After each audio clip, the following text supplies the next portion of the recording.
اعوذ باللہ من الشیطان الرجیم بسم اللہ الرحمن الرحیم السلام علیکم ورحمۃ اللہ وبرکاتہ۔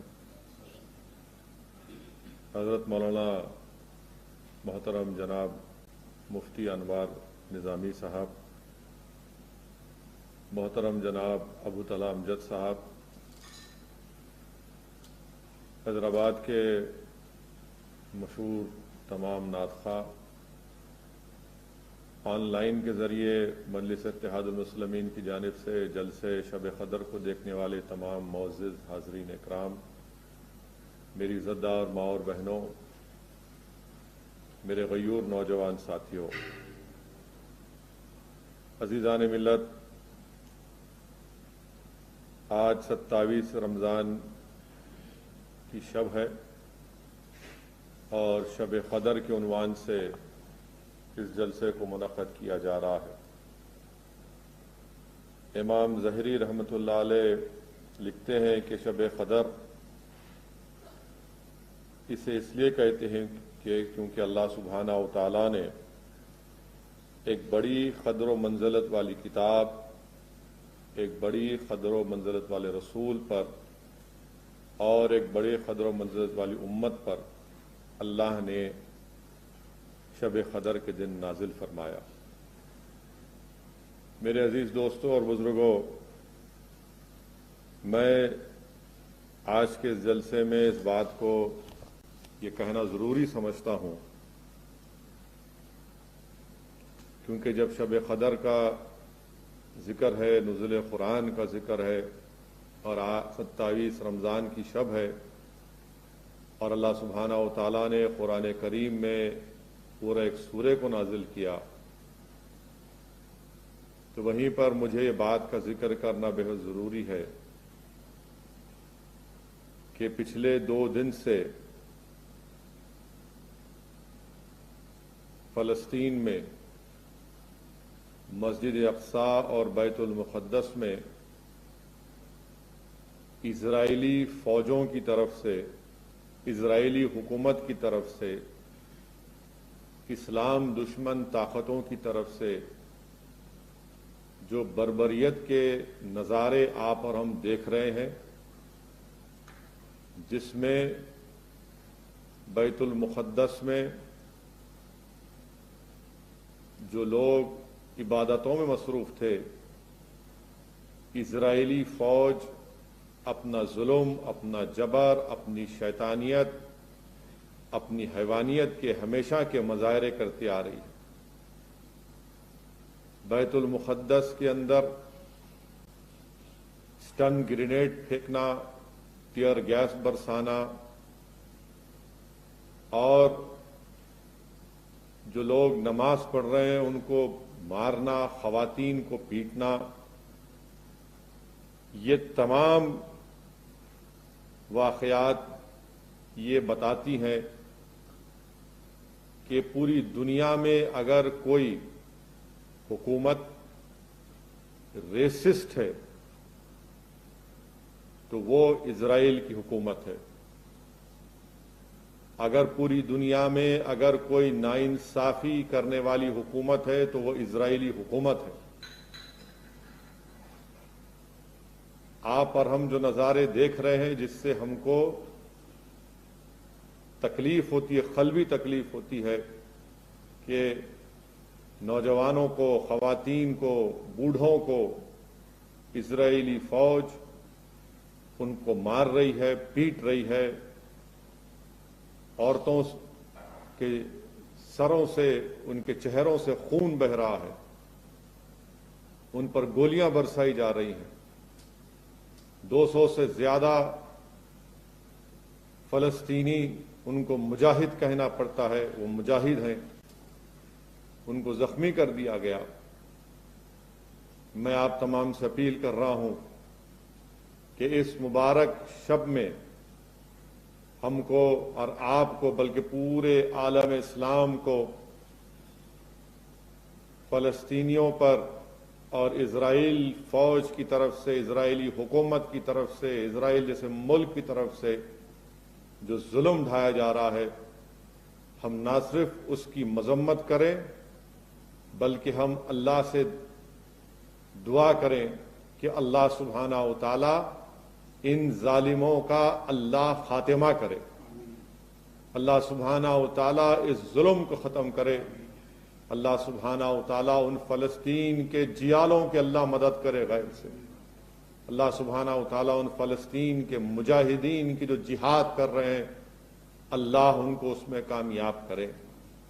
اور ہم اسرائیلیوں کو بتانا چاہ رہے ہیں، یہ زائنسٹ لوگوں کو بتانا چاہ رہے ہیں کہ ہم صبح قیامت تک انشاءاللہ تعالی بیت المقدس اور مسجد اقصی کے لیے لڑتے رہیں گے، اور اگر کسی مسلمان کے دل و دماغ میں حرکت یا حرارت پیدا نہیں ہوتی مسجد اقصی اور بیت المقدس کا نام سننے کے بعد، تو اس مسلمان کو اپنا محاسبہ کرنا پڑے گا۔ جہاں پر مسجد اقصی اور بیت المقدس کا ذکر ہوگا، یہ ہمارا ایمانی تقاضا ہے کہ ہم اپنے جسموں میں اس کی حرارت کو محسوس کریں۔ اور اس لیے کیوں محسوس کریں، میں اپنے غیور نوجوانوں کو بتانا چاہ رہا ہوں کہ میرے غیور نوجوانوں یاد رکھو، مسجد اقصی بیت المقدس ہمارا قبلہ اول رہا ہے، اور ہم کو علماء دین نے یہ بتایا کہ کعبۃ اللہ شریف کے تعمیر کے 40 سال بعد اللہ کے حکم پر بیت المقدس کی تعمیر ہوئی۔ طوفان نوح میں کے بعد دوبارہ اللہ کے حکم پر حضرت ابراہیم علیہ السلام نے کعبۃ اللہ شریف کی تعمیر کی، تو اس کے بعد اللہ کے حکم پر حضرت سلیمان علیہ السلام نے بیت المقدس کی تعمیر کی۔ یہ قبلہ اول رہا ہے، ہزاروں انبیاؤں نے قبلہ اول کی طرف رخ کر کے عبادتیں نمازیں پڑھی ہیں، اور خود محمد مصطفیٰ صلی اللہ علیہ وسلم رحمت للعالمین، اولین و آخرین و خاتم النبیین رسول اللہ صلی اللہ علیہ وسلم نے اور صحابہ کرام نے بیت المقدس جو ہمارا قبلہ اول ہے اس کی طرف رخ کر کے نمازیں ادا کی۔ سیرت کی کتابوں کے حوالے سے علماء کرام نے ہم کو یہ آپ کو بتایا کہ رکن یمنی اور حجر اسود کے درمیان میں کھڑے ہو کر رخ کر کے نمازیں ادا کی جاتی تھیں، اور بلکہ ہجرت کے 16-17 مہینے کے بعد بھی رسول اللہ صلی اللہ علیہ وسلم اور صحابہ کرام بیت المقدس کی طرف رخ کر کے نماز ادا کرتے تھے، اور رسول اللہ صلی اللہ علیہ وسلم کی عین خواہش کے مطابق اللہ سبحانہ و تعالی نے قرآن کریم میں 2 ہجری میں ماہ رجب میں اللہ نے حکم فرمایا کہ میرے محبوب آپ اپنا رخ کعبۃ اللہ کی طرف کریے۔ میرے عزیز دوستوں اور بزرگوں، میرے غیور نوجوان ساتھیوں، یہ آپ کو بتانے کے لیے نوجوانوں کہہ رہا ہوں کہ علماء کرام نے ہم کو بتایا کہ آسمانوں کا دروازہ بیت المقدس میں ہے، حشر کا میدان اسی سرزمین پر ہوگا، بیت المقدس مسجد اقصی میں، حوض کوثر بیت المقدس سے لے کے مدینہ شریف تک ہوگا۔ یہ حشر کا میدان، یعنی ہم سب اٹھائے جائیں گے، حساب کتاب ہوگا، سوال ہوگا، میزان لگے گا۔ یہ کہاں ہوگا؟ یہ اسی جگہ پر ہوگا۔ حوض کوثر بیت المقدس سے لے کے مدینہ شریف تک ہوگا۔ اللہ کے رسول صلی اللہ علیہ وسلم نے اپنا سفر معراج کا زمینی سفر جو کیا، اور اس کے بعد جو آسمانی سفر اللہ کے رسول صلی اللہ علیہ وسلم نے کیا، وہ بیت المقدس سے کیا۔ سیرت کی کتابوں میں معلوم ہوتا ہے کہ اللہ کے رسول صلی اللہ علیہ وسلم نے جس جگہ پر اپنے خد مبارک رکھے، جس جگہ پر آج یہ ظالم حیوانیت کے مظاہرے کرنے والے اسرائیلی فوج اور یہ زائنسٹ، اسی مقام پر اللہ کے رسول صلی اللہ علیہ وسلم نے تمام انبیاء اور رسولوں کی نماز میں امامت کی۔ یہ وہ جگہ ہے میرے عزیز دوستوں اور بزرگوں، اللہ کے رسول صلی اللہ علیہ وسلم نے تمام انبیاء اور رسولوں کی نماز میں عبادت کی۔ اور میرے عزیز دوستوں اور بزرگوں، اللہ کے رسول صلی اللہ علیہ وسلم نے فرمایا کیا خوب جگہ ہے شام، کیا خوب جگہ ہے شام۔ ترمذی شریف کی حدیث ہے۔ صحابہ نے پوچھا رسول اللہ صلی اللہ علیہ وسلم کیا خوب جگہ ہے شام، آپ فرمائیے، بتائیے۔ تو رحمت اللہ علیہ صلی اللہ علیہ وسلم نے فرمایا کہ یہ وہ جگہ ہے جہاں پر فرشتے اپنے پر بچھائے ہوتے ہیں۔ میرے عزیز دوستوں اور بزرگوں، اللہ کے رسول صلی اللہ علیہ وسلم نے مسجد اقصی اور بیت المقدس القدس کے بارے میں بتایا کہ میری امت میں گروہ رہے گا جو ہمیشہ حق پر رہے گا، جو ہمیشہ حق پر رہے گا، اور اللہ ان کو غلبہ عطا کرے گا، قیامت بھی آ جائے گی۔ صحابہ نے پوچھا رسول اللہ صلی اللہ علیہ وسلم وہ جگہ کون سی ہے؟ تو رسول اللہ صلی اللہ علیہ وسلم نے فرمایا کہ وہ جگہ خود سے اور خود کے اطراف کی جگہ ہے۔ میرے عزیز دوستوں اور بزرگوں، بیت المقدس اور مسجد اقصی ہمارے لیے قبلہ اول رہا ہے۔ اس کے تعلق سے اللہ کے رسول صلی اللہ علیہ وسلم نے فرمایا کہ جب قرب قیامت آخرت کا وقت آئے گا تو مسلمانوں کا سیاسی مرکز بنے گا، مسلمانوں کی قوت کا، طاقت کا مرکز بنے گا۔ حضرت مہدی علیہ السلام اپنی فوج لے کے اس طرف جائیں گے، اور اسی جگہ پر حضرت عیسیٰ علیہ السلام کا دوبارہ اللہ ان کو نزول ہو۔ میرے عزیز دوستوں اور بزرگوں، تو مسجد اقصی اور بیت المقدس، اس کی صیانت، اس کی حفاظت، اس کو آباد رکھنے کی ذمہ داری پورے مسلمانوں پر ہے، پورے عالم اسلام پر ہے، کیونکہ علماء اکرام نے بتایا کہ اللہ قرآن میں فرماتا ہے، مفسرین نے اس آیات کا ترجمہ اس طرح کیا کہ وہی لوگ اللہ کے مسجدوں کو آباد رکھتے ہیں جو اللہ پر اور آخرت پر ایمان رکھتے ہیں۔ تو مسجد اقصی اور بیت المقدس کی حفاظت، اس کی صیانت، اس کو آباد رکھنے کی ذمہ داری مسلمانوں پر ہے، اور ہم مسلمانوں کی ذمہ داری ہے کہ ہم اس کی حفاظت کریں۔ اور یہ جو زائنسٹ لوگ ہیں، یہ جو اسرائیلی حکومت ہے جو مسجد اقصی اور بیت المقدس کے تقدس کو پامال کر رہی ہے، اس کے خلاف ہم کو صدائے احتجاج بلند کرنا ہے۔ ان کے ظلم پر ہم کو اپنی آواز کو اٹھانا ہے۔ ہم کو ہمارے فلسطین کے مجاہدین کے لیے دعا کرنا ہے کہ جو نامصائب حالات میں بھی اس مقدس جگہ کی حفاظت کر رہے ہیں۔ اور اللہ کے رسول صلی اللہ علیہ وسلم نے فرمایا کہ جو شام اور بلکہ جزیرہ العرب کے کونے تک جو لوگ ان شہروں میں آباد ہیں، جو ان کے بارڈر پر رہتے ہیں، وہ محافظ ہیں، وہ مجاہد ہیں، اللہ کے رسول صلی اللہ علیہ وسلم نے فرمایا۔ میرے غیور نوجوانوں، حضرت ابراہیم علیہ السلام کی مزار مبارک اسی جگہ پر الخلیل میں، حضرت موسیٰ علیہ السلام نے دعا کی تھی، وصیت کی تھی کہ یا اللہ مجھے اس مبارک جگہ پر دفن کر دینا۔ یہ اس جگہ کی عظمت کا اس سے اندازہ ہوتا ہے۔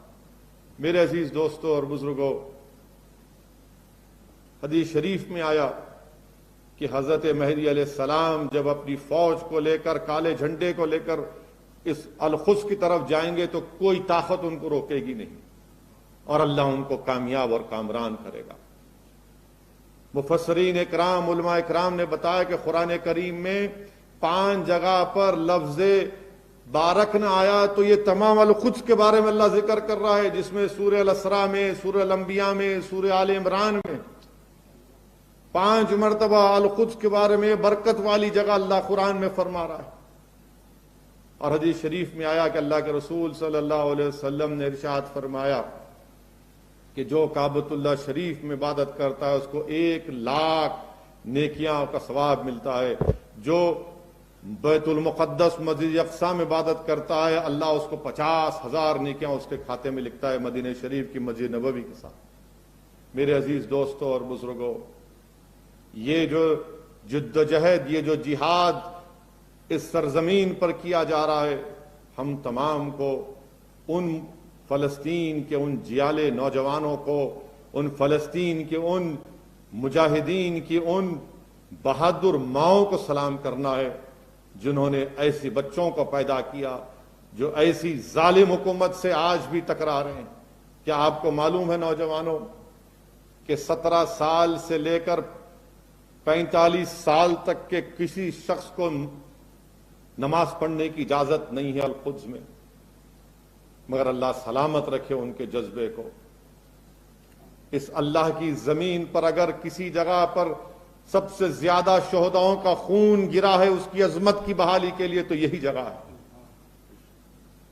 صحابہ اکرام سے لے کر نور الدین زنگی سے لے کر صلاح الدین ایوبی سے لے کر اس جگہ پر مجاہدین اپنا خون بہا رہے ہیں، شہید اپنا خون بہا رہے ہیں، اور ہم ان ظالموں کو پیغام دینا چاہ رہے ہیں کہ ہم صبح قیامت تک لڑیں گے، مقابلہ کریں گے، اپنی زبان سے کریں گے، اپنے جذبات سے کریں گے۔ ہمارا جتنا ایمان ہوگا اس کے لحاظ سے ہم بیت المقدس اور مسجد اقصی کی بازیابی کے لیے لڑیں گے۔ تم لگاؤ، کتنے ببول کے جھاڑ لگاتے لگاؤ، مگر صبح قیامت تک یہ جو ہے جاری رہے گی۔ تم جتنے ببول کے جھاڑ لگاتے لگا لو، مگر یاد رکھو ہم مسجد اقصی اور بیت المقدس کی بازیابی کے لیے ہم جدوجہد کرتے رہیں گے، کیونکہ قرآن نے ہم کو کہہ دیا کہ یہ ہماری ذمہ داری ہے کہ اس کو آباد رکھنا، اس کی حفاظت کرنا۔ میرے عزیز دوستوں اور بزرگوں، میرے غیور نوجوانوں، فاروق اعظم کے دور میں، حضرت فاروق اعظم کے دور میں بیت المقدس مسجد اقصی فتح ہوا۔ یہ اسلام کی فتح تھی، یہ اسلام کی فتح تھی۔ اور کیا معاہدہ ہوا تھا فاروق اعظم کا، اور کیا عہد نامہ کیا گیا تھا، کیا کہا تھا امیر المومنین عمر بن خطاب رضی اللہ تعالیٰ عنہ نے؟ کون تھے اس عہد نامے کے گواہ؟ خالد بن ولید، عمر بن عاص، عبد الرحمن بن عوف، معاویہ ابن ابو سفیان۔ کیا لکھا تھا فاروق اعظم نے، امیر المومنین نے؟ اس کا ایک دو تین لائن آپ کے سامنے پڑھنا چاہوں گا کہ بسم اللہ الرحمن الرحیم۔ یہ عہد نامہ ابن خطاب کی طرف سے ایلیا والوں کے لیے ہے۔ یہ عہد نامہ ان کی جانوں، مالوں، ان کے گرجا گھروں، سلیبوں، ان کے بیمار، صحت مندوں اور تمام لوگوں کے لیے ہے کہ ان کے گرجا گھر کو مسمار نہیں کیا جائے گا، ان کو منہدم نہیں کیا جائے گا، ان میں کوئی کمی نہیں کی جائے گی، نہ ان کی جائیدادوں میں اور نہ ان کی سلیبوں میں اور نہ ان کے مال میں کوئی کمی کی جائے گی، ان کے دین کے بارے میں ان کو مجبور نہیں کیا جائے گا، ان میں سے کسی کو ستایا نہیں جائے گا، ان کے ساتھ ایلیا میں کوئی یہودی نہیں رہے گا، اہل مدائن کی طرح ایلیا والوں کو بھی جزیہ ادا کرنا لازمی ہوگا۔ یہ ایک لمبا عہد نامہ ہے۔ فاروق اعظم جب فاتح بن کر داخل ہوئے، نماز پڑھنے کا وقت آیا اور عیسائی پادری نے کہا کہ یہیں پڑھ لیجئے۔ فاروق اعظم نے کہا کہ آج میں تمہارے اس جگہ پر، تمہاری مذہبی جگہ پر نماز پڑھوں گا تو لوگ، آنے والی نسل اس کو میری نماز پڑھنے پر اپنی عبادت گاہ بنا لے۔ یہ عہد نامہ فاروق اعظم نے کیا تھا۔ میرے عزیز دوستوں اور بزرگوں، اسرائیل یہ چاہتا ہے، اسرائیل کی پوری سازش یہ ہے ان زائنسٹ طاقتوں کی کہ وہ بیت المقدس اور مسجد اقصی میں بار بار اس طرح کی حرکتیں کرنے کا مقصد یہ ہے کہ جس طرح انہوں نے ناجائز طریقے سے، جس کو وہ زائنسٹ ویلنگ وال کہتے ہیں، جس کو ہم ویسٹرن وال کہتے ہیں، ویسٹرن وال مسلمان کہتے ہیں، جس طرح انہوں نے غاصبانہ طریقے سے اس کو اپنا قبضہ کر لیا، وہ یہ چاہتے ہیں کہ بیت المقدس اور مسجد اقصی میں بھی ان کو اپنی عبادت کرنے کا ٹائم مل جائے۔ یہ ان کی اصل سازش ہے کہ کل دنیا کے سامنے جا کے کہیں گے کہ ہاں اگر گڑبڑ کو روکنا ہے تو ہم کو عبادت کرنے کی اجازت دو۔ کیسے دیں گے تم کو اس جگہ پہ اجازت؟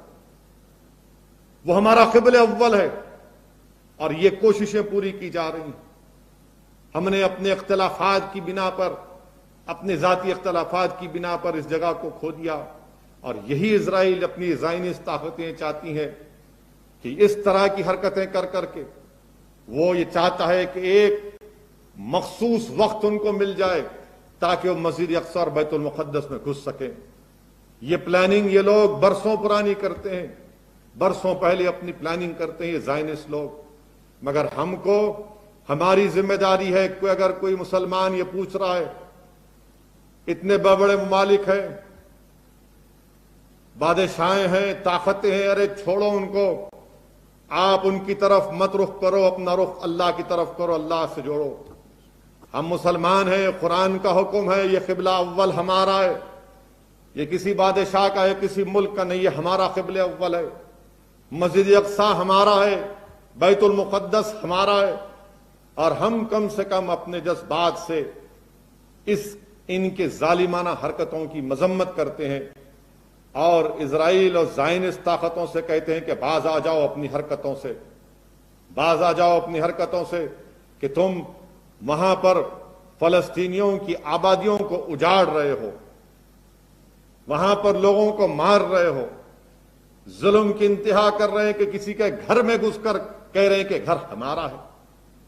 مجھے یقین ہے کہ یہ جو ویسٹرن ممالک ہیں، جو جمہوریت کی تعلیم اور جمہوریت کی تبلیغ، جمہوریت کے بارے بڑی باتیں کرتے ہیں، آج یہ سب تماشا دیکھ کر گونگے بنے بیٹھے ہوئے، گونگے بنے ہوئے ہیں، اندھے ہو چکے ہیں، مگر اللہ ہمارے لیے کافی ہے، حسبنا اللہ ونعم الوکیل، اللہ ہمارے لیے کافی ہے۔ یہ طاقتیں اگر آج گونگی اور اندھی بنے بیٹھی ہوئی ہیں تو ہم کو کوئی پرواہ نہیں، اللہ ہمارے لیے کافی ہے۔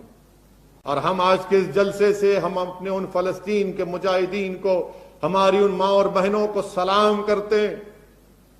ہم دور ہیں مگر ہماری دعائیں آپ کے لیے ہاتھ اٹھے ہوئے ہیں۔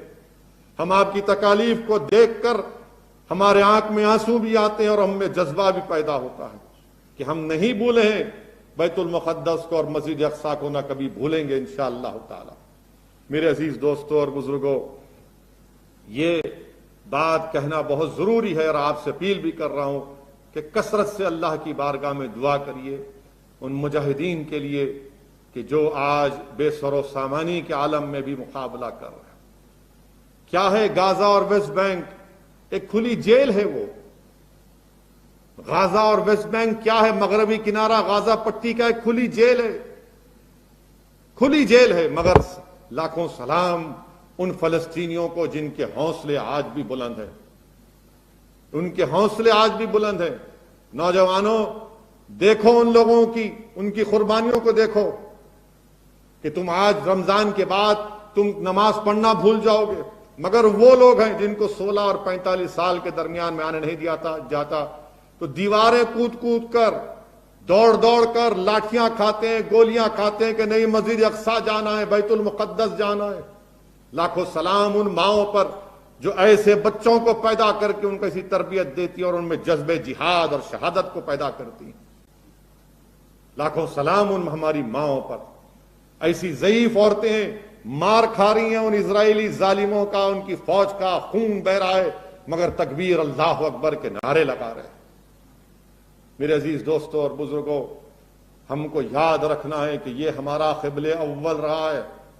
یاد رکھو حشر کا میدان وہیں ہوگا، یاد رکھو حضرت مہدی علیہ السلام اپنی فوج لے کر آئیں گے، یاد رکھو حضرت عیسیٰ علیہ السلام دوبارہ آئیں گے، یاد رکھو کہ انشاءاللہ تعالی ہماری کامیابی ہوگی، ہم کامیاب ہوں گے انشاءاللہ تعالی۔ یہ کتنے کیا کرتے کر لو، ہم کامیاب ہوں گے انشاءاللہ۔ میں ہماری حکومت سے، بھارت کی حکومت سے مطالبہ کرتا ہوں کہ اگر آپ اسرائیل کے اس ظالمانہ حرکتوں پر بھی تبصرہ نہیں کریں گے تو کب کریں گے؟ مذمت کریے۔ بھارت کا کنسسٹنٹ سٹینڈ یہ رہا ہے کہ 1967 سے پہلے جو فلسطین کے بارڈرز تھے اس پر فلسطین کا سٹیٹ بننا چاہیے۔ ہم نے کبھی بھی جیروسلم کو کیپٹل نہیں مانا۔ ہم بھارت کی حکومت سے مطالبہ کرتے ہیں کہ وہ ان کی حرکت کی سخت مذمت کریں، اور بحیثیت رکن پارلیمان، بحیثیت اس بھارت کے شہری کے مجھے اس بات کا پورا حاصل ہے کہ میں اپنے ملک کے وزیر اعظم سے، اس حکومت سے، برسر اقتدار جماعت سے فارن منسٹر سے، فارن سیکرٹری سے مطالبہ کروں کہ کم سے کم زبانی طور پر آپ دکھائیے کہ آپ اس ظالمانہ حرکتیں جو اسرائیل کی فوج کر رہی ہے، جہاں پر غاصبانہ اپنے زور اور جبر پر زمین کو حاصل کیا جا رہا ہے، ہمارے بیت المقدس اور مسجد اقصیٰ کی حرمت کو پامال کیا جا رہا ہے، ہم اپنی حکومت سے مطالبہ کرتے ہیں کہ فوراً اس کا کنڈیم کریں۔ جس طرح آپ نے کل افغانستان میں سید الشہداء اسکول میں بامبنگ میں 50 معصوم بچیوں کی موت ہوئی، ہم نے اس کو کنڈیم کیا، اچھا کیا، مگر یہ بھی تو کرائم ہے، یونائٹڈ نیشن کے ریزولوشن ہے، کہاں گئے سب؟ لیگ آف نیشن کا ریزولوشن ہے ویسٹرن وال کے بارے میں۔ میرے عزیز دوستوں اور بزرگوں، نوجوانوں، یاد رکھو بیت المقدس اور مسجد اقصیٰ کو بھولنا نہیں، یہ ہمارا قبلہ اول ہے، اور ہم اپنے جذبات سے، اپنی سوچ سے، اپنی فکر سے ہم ہمارے فلسطین کے ان بھائیوں کے بہنوں کے ساتھ اور ماؤں کے ساتھ۔ دوسری بات میرے عزیز دوستوں اور بزرگوں، جس کا ذکر ابھی مفتی انوار نظامی صاحب نے اپنے بصیرت افروز خطاب میں کیا کہ ہم کو کووڈ سے صبر کے ساتھ اور ہمت کے ساتھ ہم کو ان حالات کا مقابلہ کرنا ہے۔ مفتی انوار نظامی صاحب نے حضرت یونس علیہ السلام کا ذکر کیا کہ کیسے حضرت یونس علیہ السلام سمندر کے اندھیرے میں، رات کے اندھیرے میں اور مچھلی کے پیٹ میں بھی تھے تو ان کا اللہ پر توکل ختم نہیں ہوا۔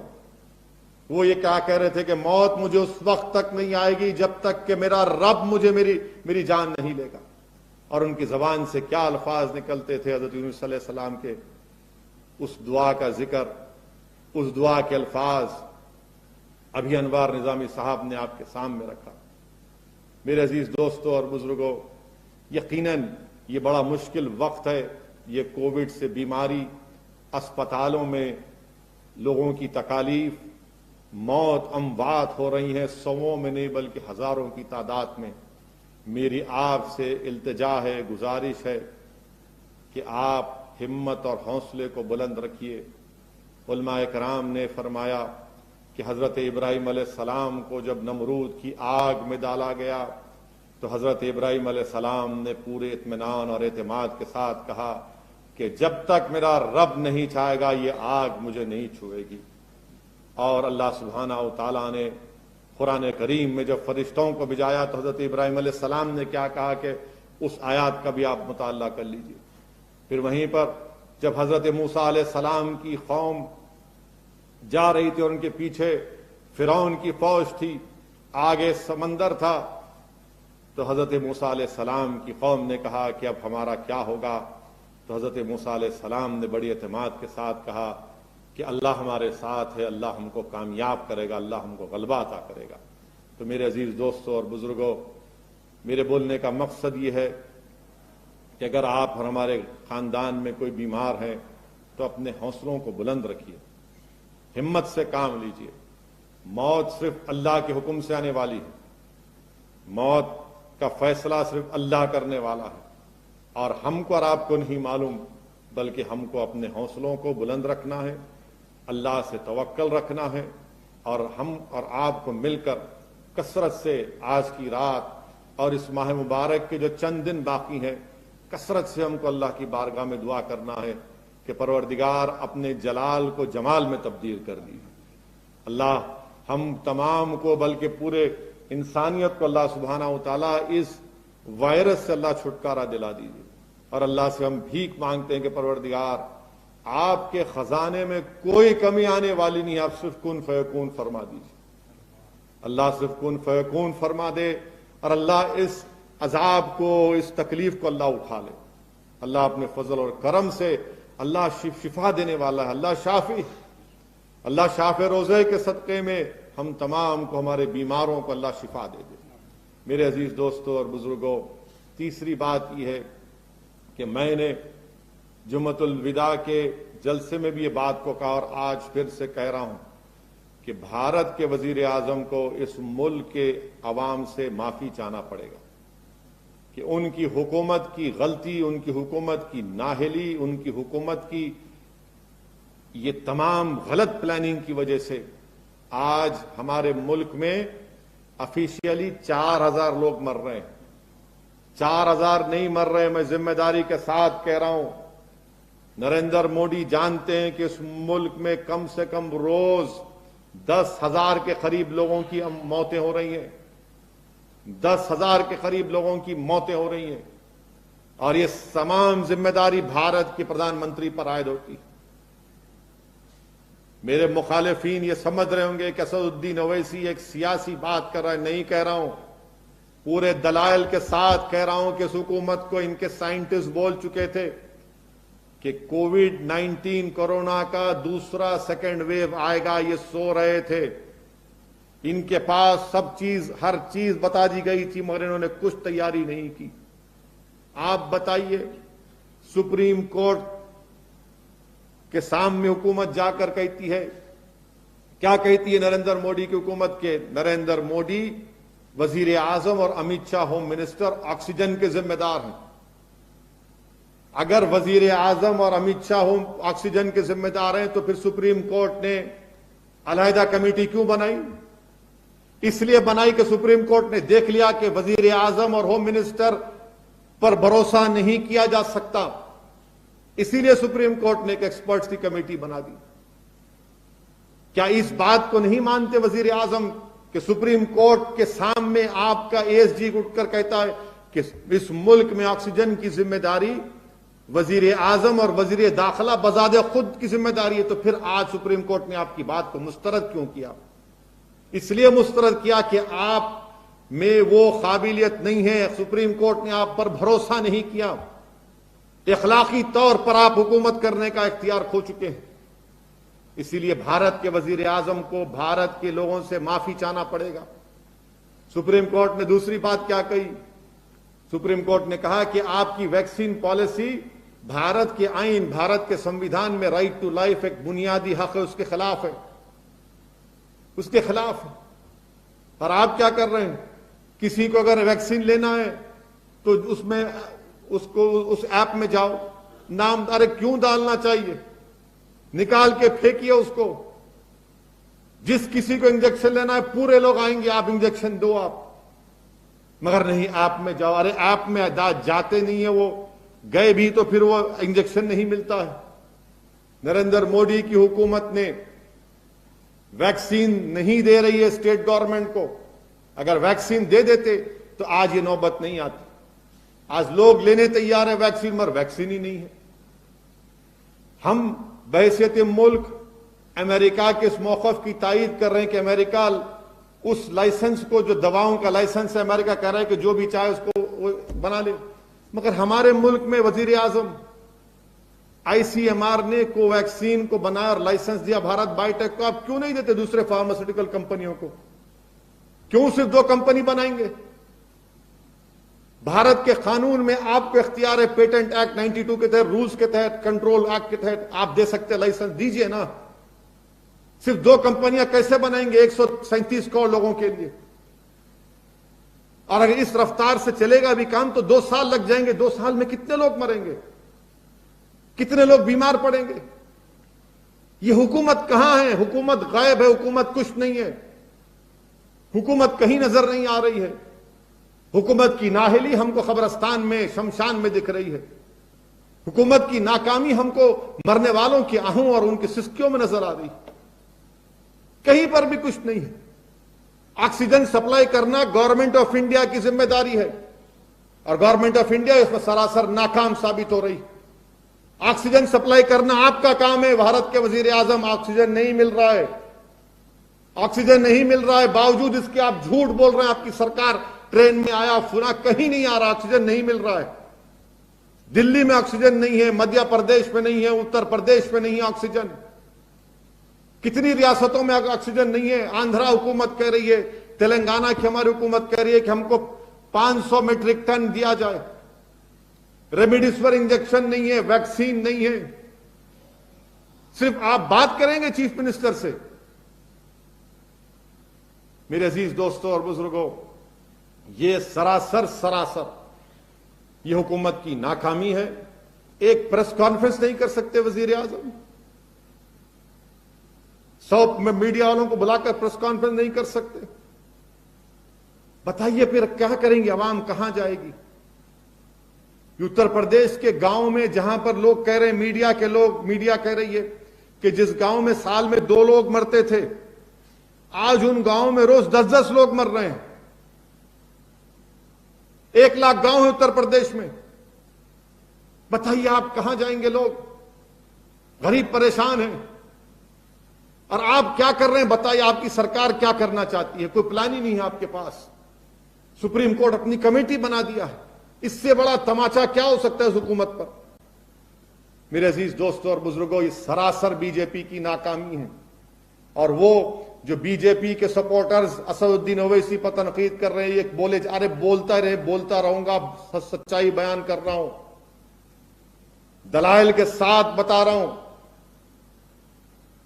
یہ مودی حکومت نے ویکسینز کو نہیں خریدا، اور جو ویکسین یہاں بنے اپنی فوٹو لگا کر آپ بیرونی ممالک کو بھجا دیے، آپ کی شہرت کے لیے، اپنی شہرت کے لیے، سستی شہرت کے لیے 6 کروڑ ویکسین آپ نے باہر کے ملکوں میں بھیجا۔ کیوں بھجایا آپ نے؟ یہ بھارت سے محبت ہے، بھارت کے دیش واسیوں سے آپ کی محبت ہے؟ میرے عزیز دوستوں اور بزرگوں، میری عزت دار ماں اور بہنوں، یہ ان باتوں کا ذکر کرنا بہت ضروری تھا جو میں نے آپ کے سامنے کیا۔ شب قدر کا جلسہ ہے، اور جیسا کہ علماء اکرام نے بتایا ہم کو کہ اللہ سبحانہ و تعالیٰ نے قرآن کریم میں ارشاد فرمایا کہ جو شب قدر کے دن عبادت کرتا ہے، اللہ سبحانہ و تعالیٰ اس کو 1000 مہینے سے زیادہ عبادت کا اجر دیتا ہے۔ یعنی 1000 مہینے یعنی 83 برس 4 مہینے، ایک رات اگر آپ اور ہم عبادت کرتے ہیں، اللہ سے رو رو کر مغفرت کی بھیک مانگتے ہیں، تو اللہ سبحانہ و تعالی شب قدر کے دن عبادت کرنے والوں کے لیے اللہ یہ خوشخبری دے رہا ہے کہ جو عبادت کرتے ہیں، اللہ ان کو 1000 برس کی عبادت کا اجر ان کے نامہ عمل میں لکھ دیتا ہے، یعنی 83 برس 4 مہینے۔ حدیث شریف میں آیا کہ اللہ کے رسول صلی اللہ علیہ وسلم نے جب سابقہ امتوں کی عمروں کو دیکھا تو اللہ کے رسول صلی اللہ علیہ وسلم نے خیال کیا کہ میری امت کی عمر کم ہوگی، اور کیسے اتنے اعمال کریں گے کم عمر میں؟ تو اللہ سبحانہ و تعالیٰ نے اپنے حبیب محمد مصطفیٰ صلی اللہ علیہ وسلم کے غم کو دیکھا، اور آپ کے رنجیدہ دل کو دیکھ کر اللہ سبحانہ و تعالیٰ نے شب قدر کی اس قرآن کی صورت کو نازل کر شب قدر امت محمدی کو صلی اللہ علیہ وسلم کا عطا کیا۔ اور اللہ کے رسول صلی اللہ علیہ وسلم نے ارشاد فرمایا کہ اللہ نے میری امت سے پہلے کسی کو بھی اس طرح کی رات نہیں دی۔ میرے عزیز دوستوں اور بزرگوں، حدیث شریف میں آیا کہ اللہ کے رسول صلی اللہ علیہ وسلم نے فرمایا کہ مجاہد نے بیان کیا کہ بنی اسرائیل میں اللہ کے رسول صلی اللہ علیہ وسلم نے فرمایا کہ ایک شخص تھا جو 1000 سال اپنے جسم پر ہتھیار باندھا تھا، 1000 سال ہتھیار پہنے رہا۔ تو صحابہ اکرام رسول اللہ صلی اللہ علیہ وسلم کی طرف دیکھے تو اللہ سبحانہ و تعالیٰ نے حضرت جبریل امین کو بھیجا کر اللہ سبحانہ و تعالیٰ نے اپنے حبیب کو بتایا کہ اللہ نے آپ کو شب قدر عطا کی، انا انزلناہ فی لیلۃ القدر۔ ایک اور علماء کرام نے حدیث شریف بیان کہ اللہ کا بنی اسرائیل کا حدیث شریف میں آیا کہ اللہ کے رسول صلی اللہ علیہ وسلم نے بنی اسرائیل کے ان 4 لوگوں کا ذکر کیے علیہ السلام کا جو 80 سال تک اللہ کی عبادت کی اور پلک جھپکنے کے برابر بھی اللہ کی نافرمانی نہیں کی۔ 80 سال اور پلک جھپکنے کے برابر بھی اللہ کی نافرمانی نہیں کی۔ اللہ کے رسول صلی اللہ علیہ وسلم نے ان کا نام حضرت ایوب علیہ السلام، حضرت زکریا علیہ السلام، حضرت یوشع بن نون علیہ السلام، حضرت حزقیل علیہ السلام، صحابہ کرام تعجب کر رہے تھے۔ اللہ سبحانہ و تعالیٰ نے حضرت جبریل امین کو بھیجا اور رسول اللہ صلی اللہ علیہ وسلم کو یہ خوشخبری دی کہ اللہ سبحانہ و تعالیٰ نے آپ کو لیلۃ القدر دی ہے، جو اس میں عبادت کرے گا اس کو 1000 ماہ کی عبادت کا ثواب اس کو دیا جائے گا۔ میرے عزیز دوستوں اور بزرگوں، قرآن کریم میں بلکہ ہم کو یہ معلوم بتایا گیا کہ ایام اللہ کہ شب قدر کو پوشیدہ کیوں رکھا گیا۔ علماء کرام نے بتایا کہ اس میں پوشیدہ رکھنے کے علماء کرام نے یہ بتایا کہ شب قدر کا تعین کیوں نہیں کر دیا گیا، بتا کیوں نہیں گیا؟ کیونکہ اگر کوئی شخص اس شب قدر کو معلوم ہو جاتا، اس کو پوشیدہ نہیں رکھا جاتا اور وہ اس کی عزت اور اس کی عظمت کا لحاظ نہیں رکھتا، تو ہم کو یہ معلوم، ہم کو علماء کرام نے بتایا کہ ایام اللہ، یعنی ان بنی اسرائیل سے کہا گیا تھا ہفتے کے دن مچھی مت پکڑو، انہوں نے اللہ کے حکم کے خلاف گئے تو اللہ نے ان کو بندر بنا دیا۔ حضرت صالح علیہ السلام کی اونٹنی کو تکلیف دی گئی، شاعر اللہ کو، تو اللہ سبحانہ و تعالیٰ نے صف ہستی سے اس قوم کو مٹا دیا۔ تو اللہ یہ نہیں چاہتا تھا کہ جو اس کو پوشیدہ رکھنے میں حکمت علماء اکرام نے ایک یہ بتائی۔ دوسرا یہ بتایا گیا کہ اللہ سبحانہ و تعالیٰ نے اپنے ناموں میں اسم اعظم کو چھپا کے رکھا ہے۔ اللہ سبحانہ و تعالیٰ نے جمعے کے دن دعا کی قبولیت کے وقت کو چھپا کے رکھا ہے۔ تو اللہ یہ چاہتا ہے کہ یہ بندے ہم تمام اللہ سے گڑ گڑا کر بھیک مانگتے رہیں کہ اللہ ہم کو اور آپ کو، ہم سب کو اللہ ہمارے گناہوں کو معاف فرما دے۔ علماء کرام نے یہ بھی فرمایا میرے عزیز دوستوں اور بزرگوں کہ اللہ نے یہ فرمایا کہ قرآن کریم میں اللہ سبحانہ و تعالیٰ نے شب قدر کے دن قرآن کریم کو نازل کیا گیا۔ مجھے یہاں پر اللہ کے رسول صلی اللہ علیہ وسلم کی وہ حدیث شریف یاد آ رہی ہے کہ جو آنکھ اللہ کے خوف سے روتی ہے، جو آنکھ اللہ کے خوف سے روتی ہے، اللہ سبحانہ و تعالیٰ اس آنکھ جو اللہ کے خوف سے آنسو آتی ہے اس پر جہنم کی آگ کو اللہ اس کو چھینے نہیں دیتا۔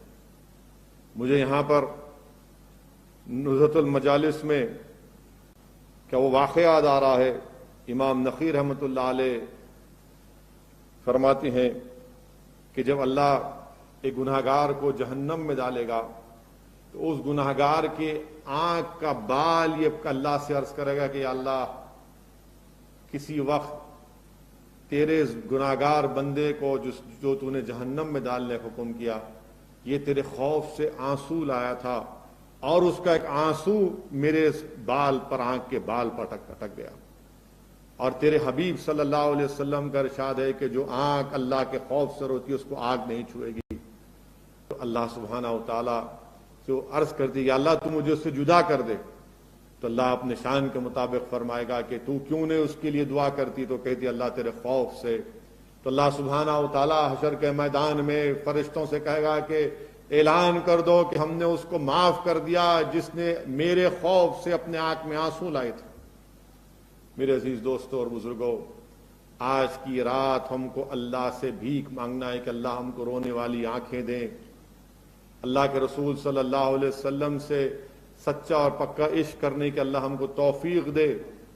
اور یاد رکھیے میرے عزیز دوستوں اور بزرگوں، اللہ کے رسول صلی اللہ علیہ وسلم بیٹھے ہوئے ہیں اور رسول اللہ، بلکہ یہاں پر امام طبری سورہ نجم کی تفسیر میں حدیث شریف لکھتے ہیں کہ جبریل امی آئے ہیں اور رسول اللہ صلی اللہ علیہ وسلم کے دربار میں ایک صحابی رسول رو رہے ہیں اللہ کے خوف سے۔ حضرت جبریل امی کہتے ہیں کہ یا رسول اللہ، ہم اللہ کے بندوں کے اعمال کو دیکھتے ہیں مگر ان کے رونے کو نہیں دیکھتے، کیونکہ ان کے رونے سے جہنم کی آگ ٹھنڈی ہو جاتی۔ حدیث شریف میں آیا کہ ایک مرتبہ رسول اللہ صلی اللہ علیہ وسلم خطبہ دے رہے ہیں اور ایک صحابی رسول رو رہے ہیں، خوب رو رہے ہیں، سسکیاں لے رہے ہیں۔ اللہ کے رسول صلی اللہ علیہ وسلم ملاحظہ فرماتے ہیں اور ارشاد فرماتے ہیں کہ اگر میری اس محفل میں وہ گناہگار بیٹھتے جن کے گناہ پہاڑوں کے برابر تھے تو اس میرے ایک صحابی کے رونے کی وجہ سے اللہ ان تمام مجمع میں گناہگاروں گناہوں کو معاف کر دیتے۔ میرے عزیز دوستوں اور بزرگوں، اسی لیے رونے والی آنکھیں ہم کو اللہ سے بھیک مانگنا ہے، جو اللہ کے خوف سے روئے۔ اور آج شب قدر ہے، ابو داؤد شریف کی حدیث شریف ہے کہ حضرت عبداللہ بن انیس کا واقعہ ابو داؤد شریف کی حدیث میں آتا ہے کہ آپ رسول اللہ صلی اللہ علیہ وسلم سے عرض کرتے ہیں رسول اللہ، میں مدینے کے اطراف میں ویران جگہ پر رہتا ہوں، اللہ کے فضل سے نماز ادا کرتا ہوں، رمضان میں کون سے دن مسجد نبوی میں آ جاؤں میں؟ تو اللہ کے رسول صلی اللہ علیہ وسلم رحمۃ اللہ عالمین حضرت عبداللہ بن انیس سے کہتے ہیں کہ 27 رمضان کی شب کو آ جاؤ۔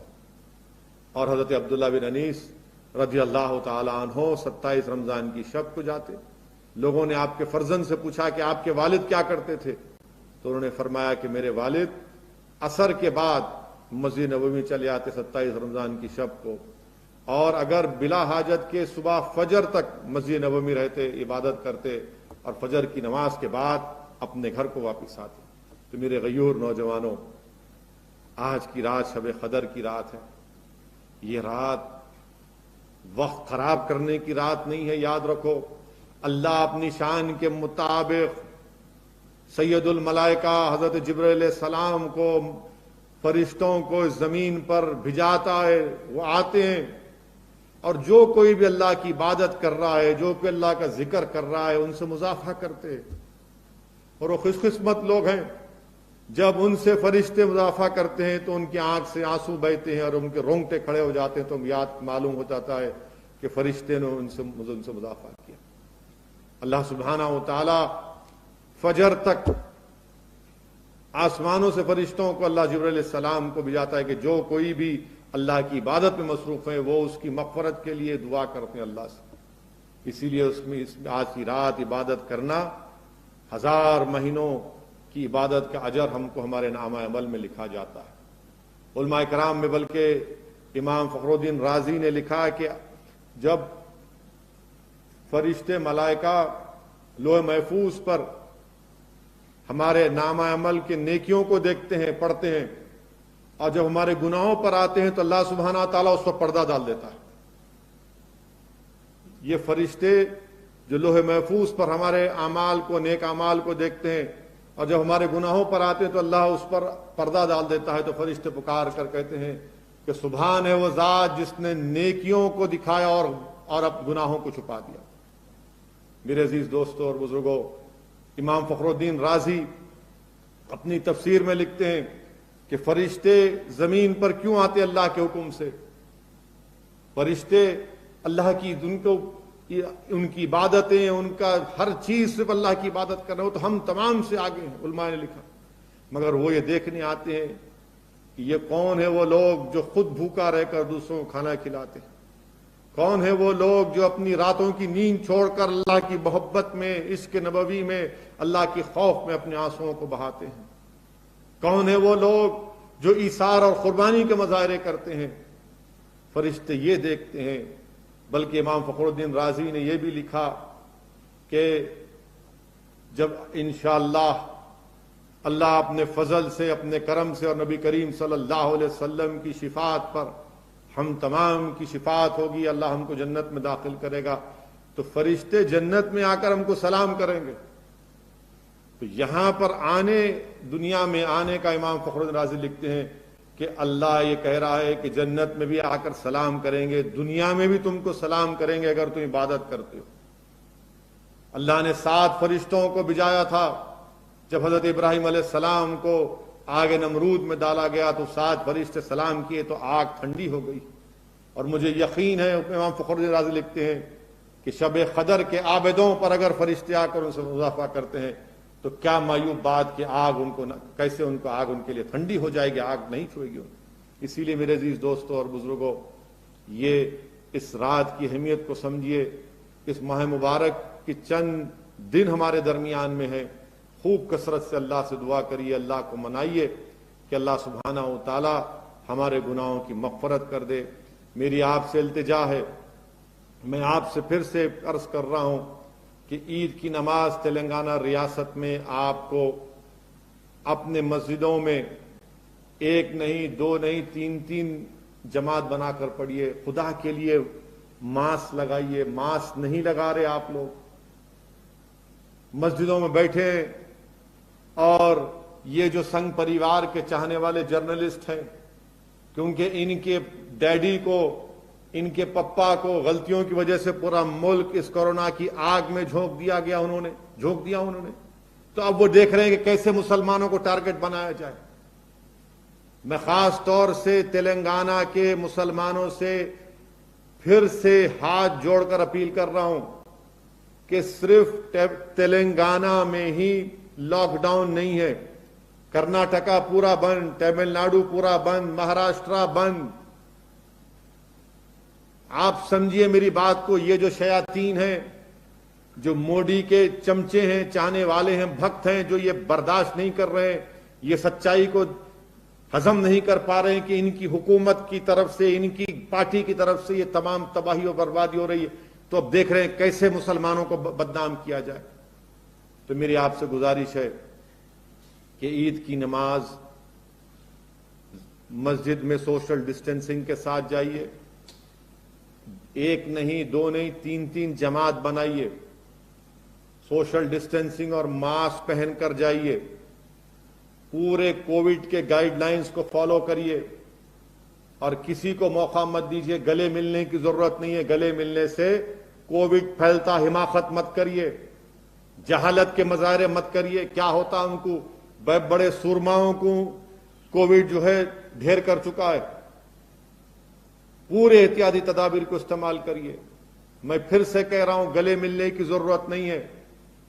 میری آپ سے اپیل ہے کہ جو ضعیف بوڑھے لوگ ہیں، معصوم بچے ہیں، مت لے کے جائیے آپ ان کو مساجد کو۔ کیوں لے کے جا رہے ہیں آپ؟ وہ ہمارے بزرگ، ہمارے بوڑھے ہماری شان ہے، ہماری ایک طاقت ہے، ان کا ہمارے گھر میں بیٹھنا ہم تمام کے لیے قلبی سکون کا باعث بنتا ہے۔ اگر میرے گھر میں میرا باپ بیٹھا ہوا ہے، میرے دادا بیٹھے ہیں، میرے چاچا بیٹھے ہوئے، ان کی صرف موجودگی سے ہم کو ایک اطمینان اور ہمت ملتی۔ حماقت مت کریے ان کو لے کے جانے کی مسجد کو، کوئی ضرورت نہیں ہے آپ کو ان کو گھر میں پڑھنے دیجیے۔ پوچھ لیجئے علماء سے، فتویٰ لے لیجئے اگر میں غلط کہہ رہا ہوں تو۔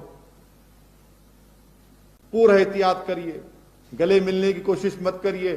یہ آر ایس ایس اور بی جے پی کے چاہنے والے میڈیا کے لوگ آپ سے کہیں گے آؤ گلے ملو، ہم تمہاری فوٹو نکالیں گے، فوٹو نکال کر پورے بھارت میں دوڑا، دیکھو یہ کووڈ گائیڈ لائنز کی خلاف ورزی کر رہے ہیں۔ کیونکہ پوری دنیا میں، پورے ملک میں ان کی مذمت کی جا رہی ہے، ان کی تھوتو ہو رہی ہے، تو یہ پورا بتانا دیکھو یہ مسلمان حیدرآباد میں ایسا کر رہا ہے۔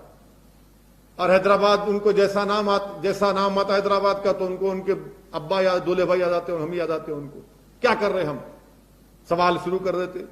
2 سال پرانا ایک جھوٹا ویڈیو ڈالے، کمشنر پولیس کو کہنا پڑا کہ وہ جھوٹا ویڈیو ہے۔ عید کو منائیے مگر بڑی سادگی سے منائیے، خدا کے لیے۔ عید کو ضرور منائیے، خوشی کا دن ہے، انعام کا دن ہے، مگر اس بات کا خیال رکھیے کہ ہر چوتھے پانچویں گھر میں کووڈ سے یا تو کسی کا انتقال ہو چکا ہے، یا کوئی بیمار ہے، یا پھر کوئی تکلیف میں ہے۔ ان کا خیال رکھیے۔ میری آپ سے اپیل ہے، بلکہ پورے بھارت کے پورے مسلمانوں سے میری اپیل ہے کہ ہم کو اس ایسے وقت میں ہم کو ان تمام چیزوں پر سوچنا ہے، مل کر ہم کو اس وائرس کا مقابلہ کرنا ہے۔ اگر فرقہ پرستی کی عینک لگا کر اگر کوئی یہ کہہ رہا ہے، کسی کو دوبارہ بدنام کرنے کی کوشش کر رہے ہیں، تو وہ سب سے بڑے دشمن ہے، سب سے بڑے دشمن ہے۔ ہم حکومت سے مطالبہ کر رہے ہیں کہ حکومت اپنی ذمہ داریوں کو نبھائے۔ میں حیدرآباد کی پولیس سے بھی ایک گزارش کرنا چاہ رہا ہوں، ریکویسٹ کرنا چاہ رہا ہوں کہ غریب بچے جو فوڈ ڈیلیوری کے لیے کام کرتے ہیں، یعنی کہیں پر بھی ان کو دیکھتے کہ چالان مار دے رہے آپ۔ ارے بھائی، وہ ہوم ڈیلیوری کرتا ہے، ایک کھانے کی ڈیلیوری پر اس کو 15 روپے، 20 روپے، 30 روپے ملتے، اور ٹریفک کی طرف سے 500 روپے، 1000 روپے کا چالان۔ وہ تو کماتا ہی نہیں ہے اتنا۔ وہ میری گزارش ہے حیدرآباد کے کمشنر آف پولیس سے، میری گزارش ہے ڈی جی پی تلنگانہ سے کہ اس پر غور کریں، نظر ثانی کریں۔ یہ بچے معصوم ہوم ڈیلیوری کرتے کھانوں کی، ایک ایک آرڈر پہ 10 روپے 12 روپے ملتے، اگر 1000 روپے کا چالان آن لائن ڈال دیا آپ، کہاں جائیں گے بچے؟ وہ کیا کمائیں گے وہ لوگ؟ تو اس لیے آپ کو دیکھنا ہے۔ اور میری نوجوانوں سے پھر سے میں اپیل کر رہا ہوں، بزرگوں سے اپیل کر رہا ہوں کہ عید کی نماز کو جب آپ جائیں گے، اپنے بزرگوں کو جو بیمار ہیں، ضعیف ہیں، ان کو لے کے مت جائیے، بچوں کو لے کے مت جائیے، حماقت مت کریے، اپنے گود میں لے کے جائیں گے، فوٹو لیں گے، مت کریے، بچائیے اپنے آپ کو وائرس سے۔ فوراً نماز پڑھی۔ اور میری مسجدوں کے ان ذمہ داروں سے، اماموں سے بھی درخواست ہے کہ وہ بھی ان تمام ضروری ہدایتوں کو بولیں، اور جتنا ہو سکے جلد سے جلد اپنا خطبہ اور اپنی نماز عید کی پڑھائیں، عید الفطر کی، اور لوگوں کو بولیں کہ فوراً اپنے گھر کو واپس جائیے، مت ٹھہرے مسجدوں کے پاس۔ یہ تمام فرقہ پرست میڈیا فوٹو نکالے گا آپ کی، اور بولیں گے دیکھو مسلمان ایسا کرے. میں پھر سے آپ سے اپیل کر رہا ہوں کہ ہم کو اس وائرس کو کنٹرول کرنا ہے تاکہ دوبارہ آپ اور ہم ایک نارمل زندگی گزار سکیں. لوگوں کی تکالیف دیکھیے، یعنی اسپتال کے بیڈ نہیں مل رہا ہے، وینٹیلیٹر نہیں مل رہا ہے، آکسیجن بیڈ آپ کو بڑی مشکل سے مل رہا ہے. اور یہ عجیب بیماری ہے جس کو شفا بھی ہو جا رہی ہے، گھر پہ آئی تو بھی ان کو 15 دن آکسیجن لگا کے رہنا پڑ رہا ہے. تو اس کو سمجھیے. یہی میری آپ سے گزارش ہے، اور انشاءاللہ تعالی مجھے یقین ہے کہ اللہ سبحانہ و تعالی اپنے فضل سے اور اپنے کرم سے انشاءاللہ تعالی اللہ ہم تمام کو، پوری انسانیت کو، پورے بھارت کو، ہمارے اس ملک میں اللہ سبحانہ و تعالی ہم کو اس وائرس سے چھٹکارا دے گا. وآخر دعوانا الحمدللہ رب العالمین.